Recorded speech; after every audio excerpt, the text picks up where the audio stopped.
دنیا میں ہر انسان عزت کی زندگی گزارنا چاہتا ہے، یہ اس کی نیچر ہے، فطرت ہے، اور ذلت کو برداشت نہیں کرتا۔ عزت اس کی ڈیمانڈ ہے، شریعت کے اندر ہو تو یہ اس کا حق ہے، شریعت سے باہر ہو جائے اور وہ تکبر چاہنے لگے، اوروں کو ذلیل کرے اپنے آپ کو بڑا بنانے کے لیے، تو یہ اس کا جرم ہے۔ تو آج کے دور میں ہمارا علم غلط ہو گیا ہے، ہم ساری عزت پیسے میں سمجھ رہے ہیں، پیسہ ہوگا تو بڑی عزت ہوگی، پیسہ نہیں ہوگا تو تمہیں کون پوچھے گا، پیسہ نہیں ہوگا تو تمہیں کوئی جوتے پہ نہیں لکھے گا، پیسہ نہیں ہوگا تو تمہارے بچوں کے رشتے نہیں ہوں گے، اچھا گھر نہیں ہوگا تو رشتے کے لیے کون آئے گا۔ یہ علم غلط ہو گیا، بالکل ٹوٹلی غلط ہو گیا۔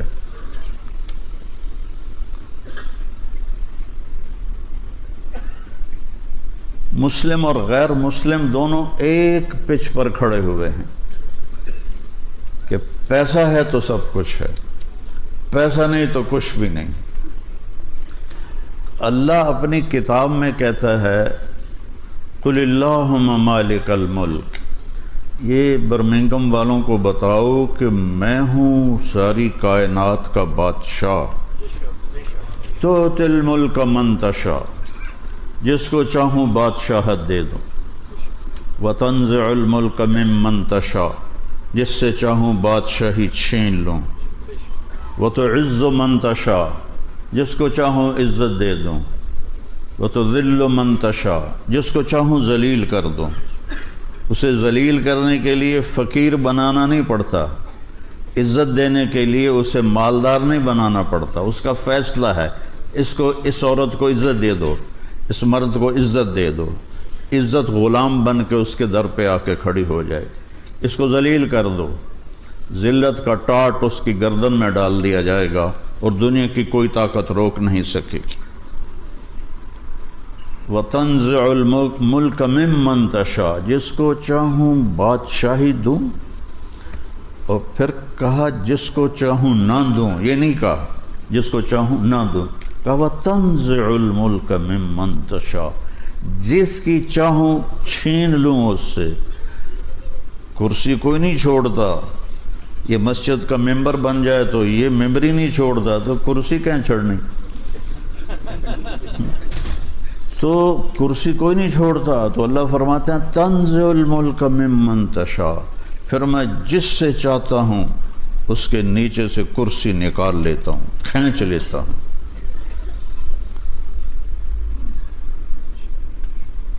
تو ساری کائنات پر اللہ بادشاہ ہے۔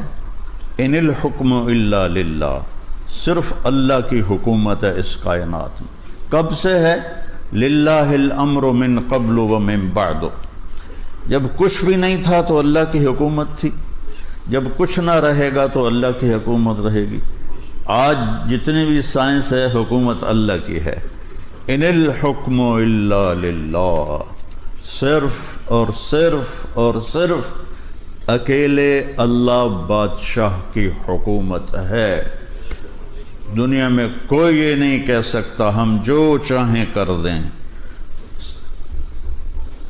پیشاب روک کے دکھا دو، جو چاہیں کر دیں، ڈاریا لگاؤ، ذرا روک کے بھی کھا دو، انشاءاللہ پتلون ساری توڑی بھر جائے گی۔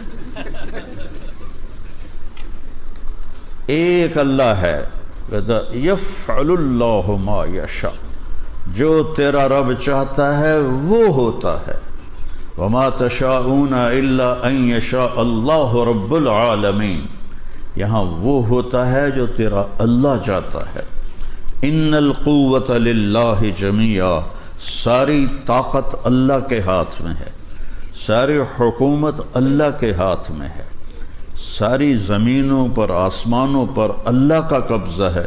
یمسک السماوات والارض ان تزولا، زمین آسمان کو روکا ہوا ہے اللہ تعالیٰ نے، اگر اللہ تعالیٰ کی نظر ہٹ جائے تو یہ آپس میں ٹکرا کے تباہ و برباد ہو جائیں۔ الشمس تجری لمستقر لہا، سورج کو چلایا ہوا ہے، باندھا ہوا ہے۔ اللہ تعالیٰ نے 12 لاکھ گنا زمین سے بڑا ہے سورج، 12 لاکھ گنا بڑا ہے زمین سے سورج، اور گیسز ہیں، کوئی ٹھوس چیز نہیں، گیسز ہیں، اور 9 لاکھ کلومیٹر فی گھنٹہ اس کی رفتار ہے۔ تمہارے یہاں میل چلتے ہیں تو 6 لاکھ مائل فی گھنٹہ اس کی رفتار ہے، اور وہ گیسز ہیں۔ اور اللہ تعالیٰ فرما رہا ہے لَلشَّمْسُ يَنبَغِي لَهَا أَن تُدْرِكَ الْقَمَرَ وَلَا اللَّيْلُ سَابِقُ النَّهَارِ، سورج میں طاقت نہیں ہے کہ اپنی جگہ سے ذرا بھی ہٹ کے دکھا دے، چاند میں طاقت نہیں ہے کہ گھٹنا بڑھنا روک کے دکھا دے، ستاروں میں طاقت نہیں ہے کہ رک کے دکھا دے، ساری کائنات تو دوڑ رہی ہے، وَكُلٌّ فِي فَلَكٍ يَسْبَحُونَ، دوڑ رہے ہیں۔ وَالسَّمَاءَ بَنَيْنَاهَا بِأَيْدٍ وَإِنَّا لَمُوسِعُونَ، ہم نے آسمانوں کو کھڑا کیا اور ہم اس کو پھیلا رہے ہیں، پھیلا رہے ہیں، پھیلا رہے ہیں، یہ پھیلتی جا رہی کائنات، پھیلتی جا رہی ہے۔ تو مسلمان کا ذہن لا الہ الا اللہ ہے کہ سب کچھ میرے اللہ کا ہے، جو لا کہا وہ لا ہوا، وہ لا بھی اس میں لا ہوا، جز لا ہوا، کل لا ہوا، پھر کیا ہوا؟ اللہ ہوا۔ تو اللہ عزت دے، اللہ بادشاہی، اللہ نے بہت سو فرعون کو حکومت دی، نمرود کو حکومت دی، حکومت تو جس کو چاہے دے دے، عزت یہاں سے آتی ہے، یہاں سے، دل سے۔ تو اللہ تعالیٰ نے اس کا ایک قانون بتایا ہے، پہلے یہ ذہن بنایا کہ یہاں سب کچھ تیرے رب کے ہاتھ میں، هو الذی سخر البحر، سمندروں کو قابو کیا ہوا ہے۔ کون ہے جو سمندر کی موجوں کو کنارے پہ آ کے روک کے دکھا دیتا ہے؟ کون ہے وہ؟ کون ہے جو پانی کو بھاپ بنا کے اٹھاتا ہے؟ اگر سمندر کا پانی کڑوا نہ ہوتا تو دنیا میں بارش نہ ہوتی، بارش نہ ہوتی۔ اگر سمندر کا پانی میٹھا ہوتا تو پوری دنیا میں اس پانی کی بدبو سے دنیا مر جاتی۔ تم تو ویسے ہی چاروں طرف سمندر میں ہو، تنوں تو پہلے ہلے چوس لے جانا ہے۔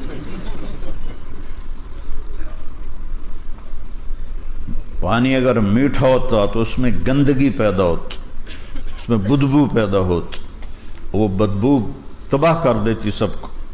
اللہ نے اسے کڑوا بنا دیا، نمک ڈال دیا، اور نمک ڈالنے کا کام ہمارے ذمہ ہوتا، بھائی نمک پاؤ سارے، انگلینڈ آلیں دا تو اور کام ہی کوئی نہیں رہ جاؤنا، چاروں پاسے سمندر ڈو ڈو کے مر جانا ہی تو ساں۔ میں قربان جاؤں اس شہنشاہ پر کہ کیا اس کا نظام ہے کہ اس سمندروں میں نمک کیسے ڈالتا ہے؟ کبھی سوچا ہے کہ جتنے دریا چلتے ہیں اوپر سے نیچے کی طرف، وہ زمین کے نمک کو کھینچتے ہوئے چلتے ہیں، اور زمین میں اللہ نے نمک کی تہ قیامت تک دریا چلتے رہے، نمک ختم نہیں ہوگا۔ تو وہ زمین کے کناروں سے، زمین کے نیچے سے نمک کو کھینچتا ہے پانی دریا کا، اور ٹرکوں کے ٹرک، ٹنوں کے ٹن لے جا کر سمندر میں ڈال دیتا ہے، اور چاروں طرف سے دریا وہ نمک لے کر سمندر میں ڈالتے ہیں، جس کی وجہ سے اس کا پانی کڑوا ہوتا ہے، اور اس کی وجہ سے ہم محفوظ ہیں اور بارش ہوتی ہے۔ تو اللہ نے پہلے یہ ذہن بنایا کہ یہاں سب کچھ اللہ کے ہاتھ میں ہے۔ تو عزت کیسے ملے گی؟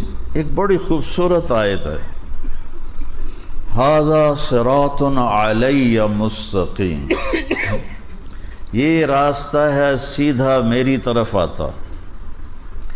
عربی قاعدے کے لحاظ سے ہونا چاہیے ھذا صراط الی مستقیم، الا کہتے ہیں طرف کو، اور اعلیٰ کہتے ہیں اوپر کو۔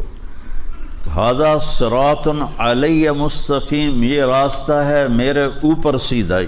یہ گجراتیوں کا ہے وہ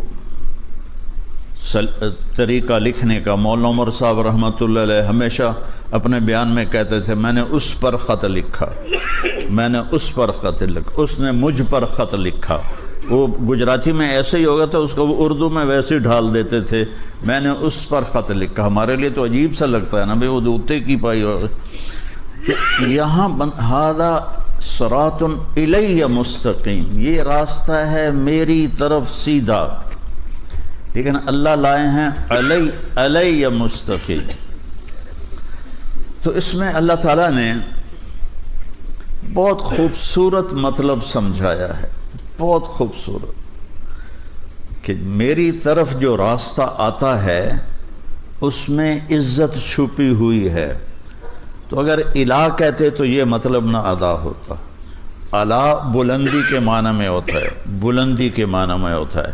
تو میرا اللہ کہہ رہا علی مستقیم، اگر میرے راستے پر چلو گے تو یہ راستہ تمہیں بلندیوں تک پہنچا دے گا، عزتوں تک پہنچا دے گا، اور ساری بلندیاں نیچے رہ جائیں گی اور تم سب سے اوپر ہو جاؤ گے اگر میرے راستے پر چلو گے۔ اور میرے رب کا راستہ کیا ہے؟ وہ ہے محمد الرسول اللہ۔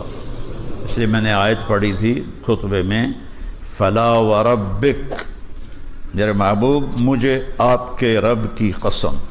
یہ کیا عجیب قسم ہے، مجھے آپ کے رب کی قسم۔ ایسا لگتا ہے جیسے قسم اٹھانے والا رب کوئی اور ہے اور جس کی قسم اٹھا رہا ہے وہ رب کوئی اور ہے۔ مجھے آپ کے رب کی قسم، ہے تو خود، لیکن انداز کیسا ہے؟ فلا وربک، مجھے آپ کے رب کی قسم۔ یہ عربی زبان میں یہ انداز وہاں اختیار کیا جاتا ہے جہاں بہت زیادہ محبت بتانی ہو، تو وہاں یہ طریقہ ہے۔ ہماری اردو میں اس یہ محاورہ نہیں ہے، اور فارسی میں بھی نہیں ہے، انگلش میں بھی نہیں ہے، کسی زبان میں نہیں ہے سوائے عربی کے۔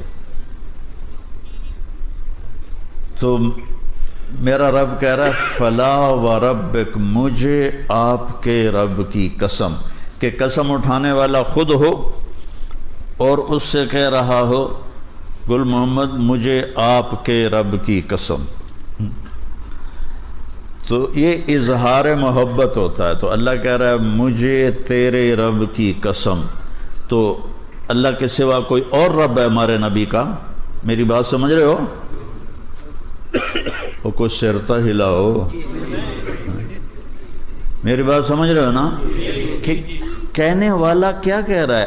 خود رب ہے، خود قسم اٹھا رہا ہے اور کہہ رہا ہے آپ کے رب کی قسم۔ یہ اظہار محبت کی آخری شے ہے۔ میرے محبوب مجھے آپ کے رب کی قسم، یہ برمنگم والوں کو بتا دو جب تک آپ کی غلامی میں نہیں آئیں گے میں ان کا کوئی چیز ان کی قبول نہیں کروں گا۔ غلامی میں آنا پڑے گا کہ محمد سے وفاتوں نے تو ہم تیرے ہیں، یہ جہاں چیز ہے کیا لوح و قلم تیرے ہیں، یہ کرنا پڑے گا۔ فلا وربک، میرے محبوب مجھے آپ کے رب کی قسم، لا یؤمنون، مجھے ان کا ایمان قبول نہیں ہے، حتی یحکموک فیما شجر بینہم، جب تک آپ کے فیصلے پر یہ راضی نہیں ہوتے مجھے ان کا ایمان قبول نہیں ہے۔ تو میرے رب نے ہمیں راستہ بتا دیا کہ میرے نبی کا طریقہ تمہیں عزتوں تک پہنچا دے گا، عزتوں کی انتہا تک پہنچا دے گا۔ حضرت سفینہ رضی اللہ تعالیٰ عنہ ایک صحابی ہیں، جنگ میں قید ہو گئے روم کی، تو ایک رات موقع پا کے نکلے اور بھاگے، آگے دریا تھا، دریا پار کیا، اب آگے پتہ نہیں جانا کدھر ہے۔ سامنے شیر آ گیا، شیر نے تھوڑی اپنی آواز نکالی، دھاڑا، تو وہ کہتے ہیں ایھا الاسد آپ تو کہو گے کہ مولوی صاحب پتہ نہیں کی گلاں کیتی جاندا، یہ ہوا ہے اے موبائل نہیں توڑا گلاں کردا، کبھی کسی نے سوچا تھا 30 سال پہلے؟ تو وہ تار جڑا ہوا تھا اللہ سے، ایھا الاسد انا مولا رسول اللہ صلی اللہ علیہ وسلم، اے شیر میں اللہ کے نبی کا غلام ہوں، مجھے راستہ دکھا۔ تو شیر جعل یبسبس ہوتا ہے کہ ایسے اپنی دم ہلانا ہوں ہوں ہوں ہوں ہوں ہوں ہوں کرنا، جیسے گھر میں پالتو کتے اور ایسے اپنی دم ہلاتے ہیں۔ تو شیر ان کو آ کے ایسے اس نے دھکا دیا اور اپنی دم ہلانے لگا اور آگے چل پڑا۔ چلتے چلتے چلتے چلتے جہاں صحابہ کا لشکر موجود تھا وہاں جا کے پہنچا کے پھر کھڑا ہو کے ایسے دیکھنے لگا، جی ہن چھٹی ہے چلا جاؤں۔ انہوں نے فرمایا اذهب جا، وہ واپس چلا گیا۔ یہ عزت ملی ہے در مصطفیٰ سے۔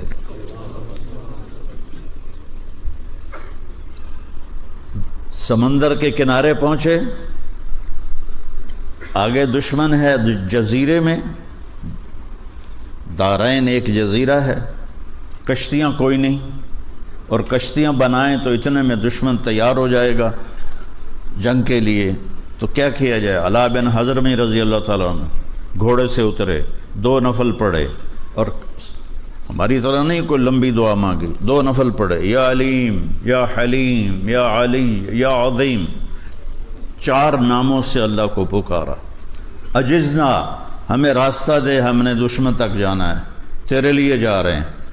تو ایک دم سمندر کا پانی غائب ہو گیا، اور کہا سم اللہ وقتہمو، پڑھو بسم اللہ اور کود جاؤ۔ ابو ہریرہ فرماتے ہیں فسمینا، ہم نے کہا بسم اللہ وقتحمنا، اور ہم نے اپنے اونٹ سمندر میں ڈال دیے۔ فما بل الماء اسفل خفاف ابلنا، اور سمندر نے ہمارے اونٹوں کے پیر بھی تر نہ کیے۔ عزت آسمان سے آتی ہے، اور وہ آتی ہے محمد مصطفیٰ صلی اللہ تعالی علیہ وسلم کے طریقے سے، ان کے راستے پر، ان کی راہوں پر چل کے میرا مالک یہ عزت دیتا ہے۔